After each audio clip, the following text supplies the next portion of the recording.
বৈঠক তো কারণ হচ্ছে একটা, মূল কারণ হচ্ছে বাংলাদেশ নির্বাচনের দিকে যাচ্ছে ফেব্রুয়ারির প্রথমার্ধে, এবং এটা আমরা বাংলাদেশ এই যে নির্বাচনের দিকে, দেশ গণতন্ত্রের দিকে, ট্রানজিশনের দিকে যে যাচ্ছে, এটা ওরা সন্তুষ্ট।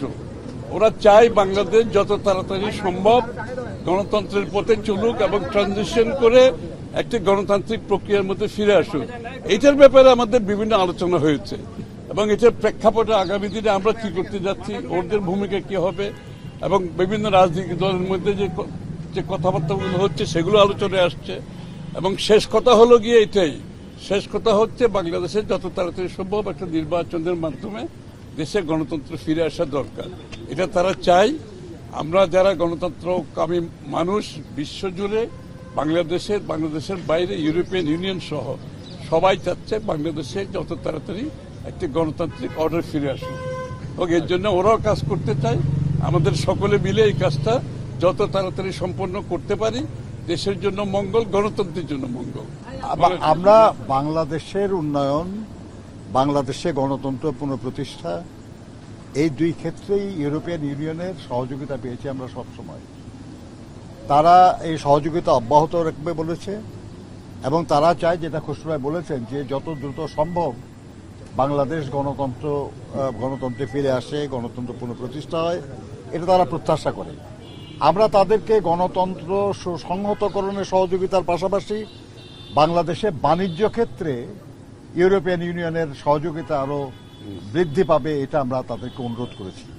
তারা সেটা তারা সম্মতি জানিয়েছে, আগ্রহ প্রকাশ করেছে। আমরা মনে করি যে আগামী দিনে ইনশাল্লাহ বাংলাদেশের জনগণ যে জন্য দীর্ঘ 16 বছর লড়াই করেছে, গুম হয়েছে, খুন হয়েছে, নানাভাবে নির্যাতিত হয়েছে, বিশেষ করে গত জুলাই আগস্টে যে সীমাহীন অত্যাচার সহ্য করেছে, এর মধ্য দিয়ে যে গণতন্ত্রের আকাঙ্ক্ষা, এই আকাঙ্ক্ষা খুব দ্রুত বাস্তবায়ন হবে। সরকারের ঘোষণা অনুযায়ী ফেব্রুয়ারিতেই নির্বাচন হবে ইনশাল্লাহ, এবং সেই নির্বাচনের মাধ্যমে আমাদের দীর্ঘদিনের যে স্বপ্ন গণতন্ত্র, সেটা পুনঃপ্রতিষ্ঠা। একেবারে স্পেসিফিক্যালি এগুলো নিয়ে কোনো আলোচনার প্রশ্ন না। আর পিআর তো এখন আলোচনার খুব একটা বিষয়বস্তু না, এই কারণে যে যদি আপনি রাজিও হন তাহলেও তো এই নির্বাচন পিআরের মাধ্যমে হবে না, সেটা তো হবে সংবিধান সংশোধন হওয়ার পরে। কাজে আমরা আলোচনা করেছি আজকে যেটা, সেটা হলো আসন্ন নির্বাচন নিয়ে। এই নির্বাচনের পরে কি হবে বা সামনের নির্বাচনে কি হবে, ওটা আলোচনা বিষয়বস্তু।